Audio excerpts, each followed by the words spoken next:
Saudara yang kekasih dalam nama Yesus, mari kita membuka Lukas pasal 5 ayat 1 sampai 11. Di sini kita akan melihat Petrus yang diberkati Tuhan, Petrus yang menerima mujizat Tuhan di dalam hidupnya. Apakah yang diperbuat oleh Petrus menerima kuasa Tuhan, menerima mujizat Tuhan ini? Prinsip yang dipakai Petrus ini masih boleh kita pakai sekarang ini. Mari kita membaca dalam Lukas pasal 5 ayat 1 sampai 11. Kita membaca bersama-sama. Pada suatu kali Yesus berdiri di pantai Danau Genesaret, sedang orang banyak mengerumuni dia hendak mendengarkan firman Allah. Ia melihat dua perahu di tepi pantai. Nelayan-nelayannya telah turun dan sedang membasuh jalannya. Ia naik dalam salah satu perahu itu, yaitu perahu Simon, dan menyuruh dia supaya menolakkan perahunya sedikit jauh dari pantai. Lalu ia duduk dan mengajar orang banyak dari atas perahu. Setelah selesai berbicara, ia berkata kepada Simon, "Bertolaklah ke tempat yang dalam dan tebarkanlah jalamu untuk menangkap ikan." Simon menjawab, "Guru, telah sepanjang malam kami bekerja keras dan kami tidak menangkap apa-apa. Tetapi karena engkau menyuruhnya, aku akan menebarkan jala juga." Dan setelah mereka melakukannya, mereka menangkap sejumlah besar ikan, sehingga jala mereka mulai koyak. Dan mereka itu datang.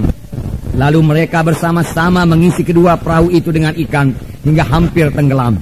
Ketika Simon Petrus melihat hal itu, ia pun tersungkur di depan Yesus dan berkata, "Tuhan, pergilah daripadaku, karena aku ini seorang berdosa." Demikian juga Yakobus dan Yohanes, anak-anak Zebedeus, yang menjadi teman Simon. Kata Yesus kepada Simon, "Jangan takut, mulai dari sekarang kau akan menjala manusia." Dan sesudah mereka menghela perahu-perahunya ke darat, mereka pun meninggalkan segala sesuatu, lalu mengikut Yesus. Dimulai daripada Tuhan Yesus, saudaraku, mengajar di tepi pantai Danau Genesaret. Dan orang banyak datang mengerumuni Tuhan Yesus. Orang banyak pada saat itu haus akan firman Tuhan. Sudah lama mereka tidak mendengarkan firman Tuhan yang hidup. Sebab pengajaran Tuhan Yesus lain sekali daripada pengajaran ahli-ahli Taurat. Ahli-ahli Taurat sendiri mengakui bahwasanya pengajaran Yesus berkuasa. Mengapa pengajaran Tuhan Yesus berkuasa? Sekarang kita mengetahui, saudaraku, pengajaran Tuhan Yesus berkuasa karena Tuhan Yesus diurapi oleh Roh Kudus. Tuhan Yesus sendiri mengatakannya, "Roh Tuhan ada padaku, dan Roh Tuhan itu mengurapi aku, sehingga aku memberitakan Injil kepada orang miskin-miskin, membebaskan orang tertawan, melepaskan yang terikat, membebaskan yang tertindas, dan seterusnya, memberitakan tahu rahmat Tuhan telah datang." Semua ini dilaksanakan Tuhan Yesus, saudaraku, dengan kuasa Roh Kudus, dengan urapan Roh Kudus, saudaraku. Nah, kalau Tuhan Yesus melayani dengan urapan Roh Kudus, apalagi kita. Pada waktu Tuhan Yesus di bumi ini, dia melayani sebagai anak manusia. Dia tidak melayani sebagai Allah. Kalau dia melayani sebagai Allah, nggak perlu diurapi, sudah cukup kuasa. Tetapi karena dia melayani sebagai anak manusia, dia perlu diurapi. Dan urapan itulah yang membuat pelayanannya berkuasa. Urapan Roh Kudus membuat pelayanan yang berkuasa. Demikian juga sekarang, saudaraku. Rindukah kita jiwa-jiwa berkerumun datang kepada Tuhan? Rindukah kita tanda ajaib, tanda mujizat jadi dalam pelayanan kita? Saudaraku, untuk itu kita harus diurapi oleh Roh Kudus. Roh Kudus yang mengurapi Yesus adalah Roh Kudus yang sama yang mengurapi kita sekarang ini. Roh Kudus tidak berubah. Roh Kudus sudah bekerja pada zaman Yesus dan bekerja pada Yesus. Roh Kudus juga bekerja pada sekarang ini, saudaraku. Kalau gereja-gereja dipenuhkan dengan Roh Kudus, berarti setiap anak-anak Tuhan dalam gereja itu dipenuhkan dengan Roh Kudus, saudaraku. Maka kita akan mengalami lagi kuasa dan mujizat Tuhan di dalam gereja kita ini. Bertambah-tambah kuasa, bertambah-tambah mujizat. Sebagai akibatnya, jiwa-jiwa akan datang terus berbondong-bondong datang kepada kebaktian kita. Sudah mulai, saudaraku, tapi belum sepenuhnya, saudaraku. Dalam pelayanan Tuhan Yesus, saudaraku, 5.000 orang, 4.000 orang berkerumun mengelilingi Tuhan Yesus, saudaraku. Dia mengajar dalam rumah, lalu di muka pintu jendela semua penuh dengan orang, saudaraku, dengan jiwa-jiwa yang haus akan firman Tuhan, yang diurapi Tuhan. Jiwa-jiwa sekarang ini juga haus akan firman Tuhan yang hidup, firman Tuhan yang diurapi Tuhan, saudaraku. Saudaraku, kuncinya yaitu penuh dengan Roh Kudus. Puji Tuhan, saudaraku. Sekarang ini saudaraku semua kita boleh penuh dengan Roh Kudus. Dan Tuhan pun bermaksud membaptiskan kita semua dengan Roh Kudus. Sama seperti dia melarang murid-muridnya, janganlah kamu tinggalkan Yerusalem. Tunggulah perjanjian Bapa yang kamu dengar daripadaku. Karena Yohanes membaptis dengan air, tapi tidak lama lagi kamu akan dibaptis dengan Roh Kudus.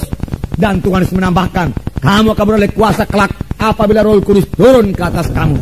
Kamu menjadi saksi bagiku, Yerusalem, Yudea, Samaria, hingga sampai ke ujung bumi. Jadi Roh Kudus itu kuasa. Bagi saudara yang sudah menerima Roh Kudus, biar saudara penuh tiap-tiap hari dengan Roh Kudus.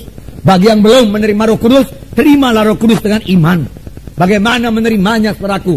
Oh, pelajaran kita, firman Tuhan pada hari ini akan menerangkannya kepada saudara. Sebab Petrus menerima kuasa Tuhan, Petrus menerima berkat Tuhan, Petrus menerima ajaib Tuhan. Apakah yang diperbuat oleh Petrus? Yang diperbuat Lukas 5 ini merupakan prinsip yang bisa kita pakai sekarang ini untuk menerima segala berkat yang telah dijanjikan Tuhan kepada kita, saudaraku. Nah, saudaraku yang kasih dalam nama Yesus. Jadi, saudaraku, Tuhan Yesus mengajar di tepi danau Galilea, saudaraku. Dan orang banyak berhimpun kepadanya dan mulai mendesak-desak Tuhan Yesus. Tuhan Yesus berdiri di tepi pantai supaya jangan, saudaraku, Tuhan Yesus terdesak sampai ke air, saudaraku. Tuhan Yesus melihat ada perahu Petrus di tepi pantai. Dan dia meminjam perahu Petrus. Petrus, bisa aku pinjam perahumu? Simon, bisa aku pinjam perahumu? Wah, Simon berkata, silakan Tuhan. Ya, silakan. Lalu, saudaraku, Tuhan Yesus mulai mengajar orang banyak dari atas perahu Petrus, saudaraku. Selesai mengajar, saudaraku, Tuhan Yesus, saudaraku, memperhatikan Petrus. Sudah seharusnya Petrus diberkati Tuhan.